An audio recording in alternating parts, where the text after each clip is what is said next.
India का medical system जल्द ही collapse होने वाला है। 9 मार्च 2016 को इंडिया की पार्लियामेंट्री कमेटी ने यह ओपनली एक्सेप्ट किया। जी न्यूज में पब्लिश्ड एक रीसेंट स्टडी के हिसाब से इंडिया में बस गेस करो कितने परसेंटेज सर्जरीज फेक की जाती होगी। वेल, अ फ्रीकिंग 44% सर्जरीज फेक की जा रही है। मतलब almost half of the surgeries completely unwanted होती है, सिर्फ पैसे कमाने के मकसद से की जा रही है। इसी रिपोर्ट ने इन सर्जरीज को बाइफरकेट करके भी बताया था कि कौन सी सर्जरियां हैं। इंडिया में होने वाले 55% heart surgeries, 48% uterus surgeries, 47% cancer surgeries, 48% knee replacement surgeries, 45% C section surgeries completely unnecessarily हो रहे हैं, सिर्फ पैसे ऐंठने के मकसद से।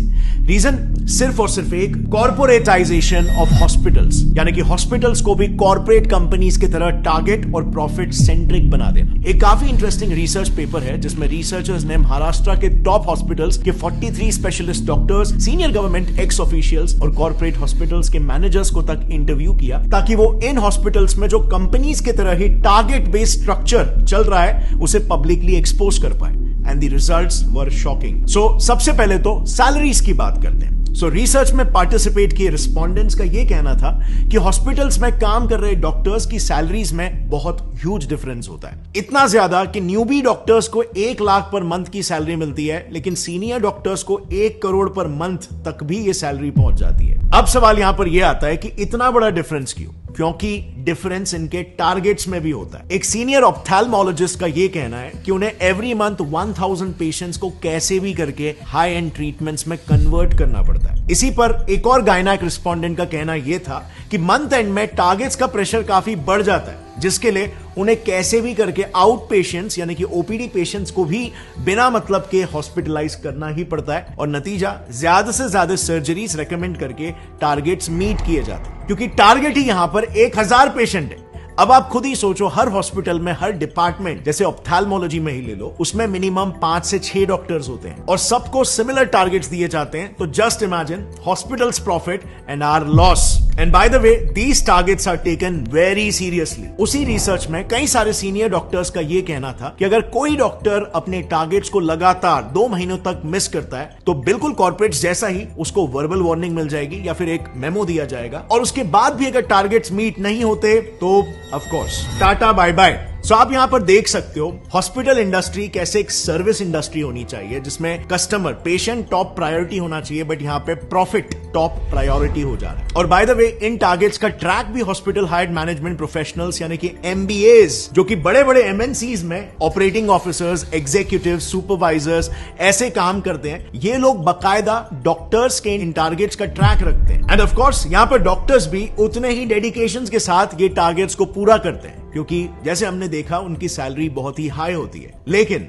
उनका ये high paying job mostly contractual basis पर होता है, एंड सो उस कॉन्ट्रैक्ट को रिन्यू कराने के लिए और उनका न्यू पे स्केल डिसाइड करने के लिए उनके पिछले साल के टारगेट्स को देखा जाता है, जो अनफॉर्चुनेटली इन डॉक्टर्स को फोर्स कर देता है इलीगल स्कैम्स तक करने के लिए। नाउ, मेडिकल फील्ड के इलीगल प्रैक्टिसेस को थरली समझने के लिए हमने ये सारा इंफॉर्मेशन 2 काफी प्रोमिनेंट डॉक्टर से लिया है।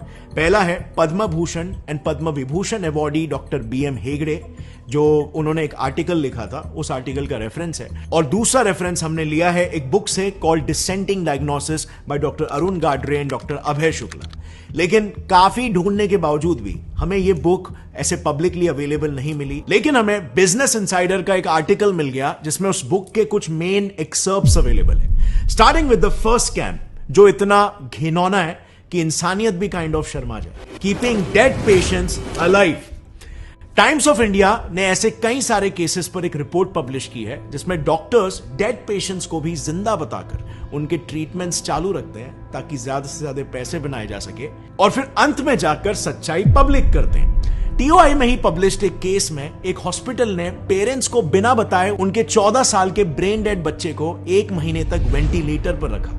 1 महीने तक जो बच्चा मर चुका था उसे जिंदा बताया गया और वेंटिलेटर पर रखा, खर्चा जनरेट किया, एंड बाद में हॉस्पिटल गिल्टी प्रूव भी हुआ, एंड उनकी फैमिली को 5 लाख रुपए कॉम्पेंसेशन के लिए दिए। अब 5 लाख रुपए मॉनेटरी कॉम्पेंसेशन तो हॉस्पिटल को देने पड़े, बट ये आप और मैं भी जानते हैं कि उस वक्त पेरेंट्स ने जब ये बात सुनी होगी, जब ये सच्चाई उन्हें पता चली होगी, तो उन पर क्या बीती होगी।